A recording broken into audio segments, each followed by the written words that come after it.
Live from Fargo and serving you on TV, online, and on the go. This is Valley News Live at 5. We begin tonight with some new developments on a story we first broke for you over the weekend. Fargo police have identified that the man who was pulled from the Red River is 25-year-old Fanuel Osrat of Moorhead. Osrat was a swimming coach at Minnesota State University in Moorhead and was reported missing by friends on Thursday, June 29th. His body was pulled from the Red River on Saturday night. Fargo police say they are still investigating the incident. Osrat is the second man that has died in just the past few weeks after going missing while swimming in the Red River. We're also getting new information about an area police chief. Investigators say Chief James Watson sexually abused a child. Court documents say during the fall of 2011 through April 2013, Watson engaged in a combination of 3 or more sexual acts with a minor who was under the age of 15 in Stark County.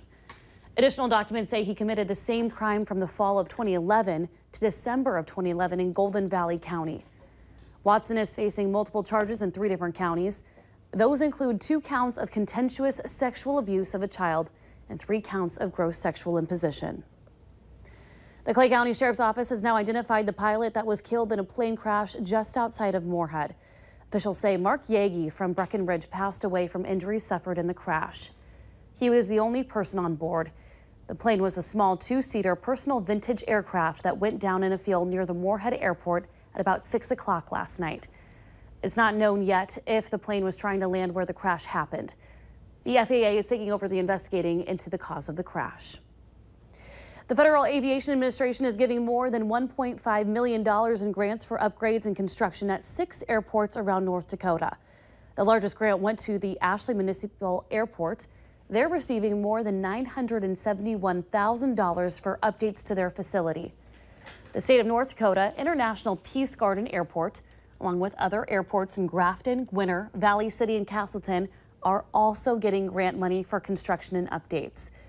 U.S. Senator John Hoeven says the grants will help airports around the state invest in future development and safety, along with added economic benefits in the communities these airports serve. We've got some clouds in our area, but it feels pretty warm out. Hutch, how's it looking tonight? Well, tonight looks very quiet, but everyone is getting ready for the 4th of July. So we're going to take a look at what we're expecting to transpire tomorrow. Tonight, remember, quiet. But as we start our day out, there could be some remnant clouds, especially down in the Southern Valley. Temperatures by 1 in the afternoon will be well into the 80s in the FM area. 89 at 5 o'clock, a scorcher. A few areas could see triple digits. Now, Fargo has a 20% chance of some evening thunderstorms, so we cannot rule them out, but the chances will be greater to the north. Take a look at the hour-by-hour forecast. In the afternoon, it's quiet until about 4 o'clock. Then things start festering up as we head through the evening. By 7 o'clock, northwest Minnesota and the Grand Forks area will have the best chance at seeing some storms. And then for fireworks, it moves into northwest Minnesota exclusively. Again, the FM area cannot rule out an isolated thunderstorm. 1 or 2 of these storms, Christine, may become severe. Hail and gusty straight-line winds will be the primary thing. The thing to remember is most of us won't see a thing, but be prepared. A few of us could have something strong move through. All right. Thank you, Hutch. You bet. A Minnesota man is in jail after police say he stabbed someone after having an argument over Facebook. 20-year-old Gavin Johnson of Brandon has been booked in the Douglas County Jail after apparently stabbing 18-year-old Bailey Zastro. Police say the two were fighting on Facebook, and which led to a physical altercation. Zastro was taken to a nearby hospital and is expected to be okay. But police say criminal charges against Johnson are still pending. The Minnesota State Patrol is investigating a crash involving a semi early this morning that involved a heavy-duty cleanup. Troopers responded to I-94 just east of Sabin around 3 a.m. The semi driver lost part of his load of steel beams, which landed in the ditch. There's no word on if anyone was hurt. 18 people have died and 2 others remain in grave danger have died after a coach went up in flames after it crashed into a truck this morning in southern Germany. Authorities say 30 other people were hurt in the crash that left the bus, which burned down to a black smoking skeleton. Look at that. Police said the bus crashed into the truck at the end of the traffic jam, but had no information about what happened to the truck driver or who was on the bus and where it had come from.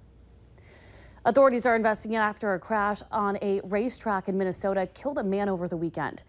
According to the Crow Wing County Sheriff's Office, just before, deputies were called to the Brainerd International Raceway for a fatal crash involving a race participant around 2:30 yesterday afternoon.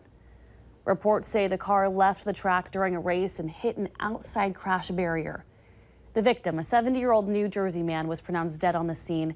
His name has not yet been released by police.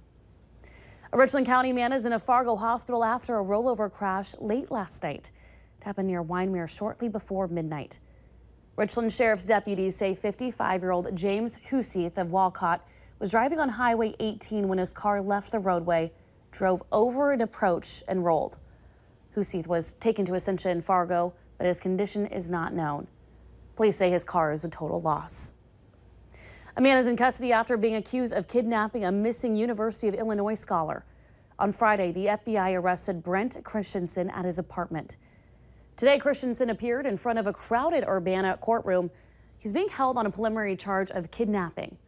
According to officials, Christensen, a former U of I graduate student, was driving the car Ying Yang Zhang got in June 9th.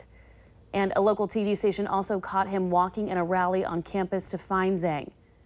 Law enforcement officials say they have not found Zhang's body, but facts gathered so far indicate she is no longer alive. New Jersey's governor gets burned after visiting a beach, one that's closed amid a state shutdown. These pictures from New Jersey Advanced Media show Republican Chris Christie enjoying some fun in the sun on Saturday at Island Beach State Park. Sitting in a lounge chair, an image that's not sitting well with average New Jerseyans since that beach as a state park is closed under a government shutdown stemming from a budget stalemate. The governor was asked about the planned trip on Saturday before arriving at the beach and whether the jaunt was fair to people who can't access the sand there. I understand that that's because the governor has a residence at Island Beach. Others don't. It's the way it goes. Run for governor, then you can have the residence. And let us know what you think about this story. Be sure to like Valley News Live on Facebook. That way you can follow the latest news, weather, and breaking news updates anytime on your feed. Just search Valley News Live, like our page, and you'll stay informed throughout the entire day. 159 years. That's how long Sunday liquor sales have been banned in Minnesota. But now that's ancient history. Valley News Team's Ryan Laughlin has how some smaller liquor sales are celebrating sales on Sunday. At the East Side Express in East Grand Forks, Andrew Waller is used to working both sides of the counter. Just not on Sundays. Oh yeah, for sure. He was manning the register yesterday at Pop's Liquor. The first Sunday allowing liquor sales in Minnesota in more than a century. 35 customers come in yesterday. All right, you guys have a good one now. Customers that otherwise would have likely... Yeah, they were happy they didn't have to travel to Grand Forks. Spent their money across state lines. Get their food, their gas, and then comes in to get their beer when they go to lake. The way Waller sees it, Sunday sales will only help business here, especially when fall rolls around. You got to see our bikes, right? So they don't have to travel over to Grand Forks, you know, to get their beer and then come back here, you know. They can always just come in here and it only takes about 15 minutes to get back home and get ready for the game. Now open for business 7 days a week. Oh, okay. From East Grand Forks, Ryan Laughlin, Valley News Live. Not all liquor stores are open in Minnesota. It's left up to the business owner to open up shop. According to the Star Tribune, lobbyists spent around $500,000 to try and lift the Sunday sales ban. Cashiers at Memory Fireworks are asking customers to sign more than just a receipt. Owners have started a petition to make fireworks legal in Fargo for the 4th of July holiday. Right now, you can't shoot them off in city limits. However, you can in West Fargo just for the day. Now, over in Moorhead, certain fireworks are okay. Explosive and aerial ones are illegal. Employees say they have had quite a few people signing the petition and hopes to be able to shoot off fireworks in Fargo in years to come. The whole family can enjoy an old-fashioned 4th of July. Tomorrow, Bonanzaville will once again host a celebration with food, train rides, and bouncy houses. New displays will also be in the village for families to come and visit.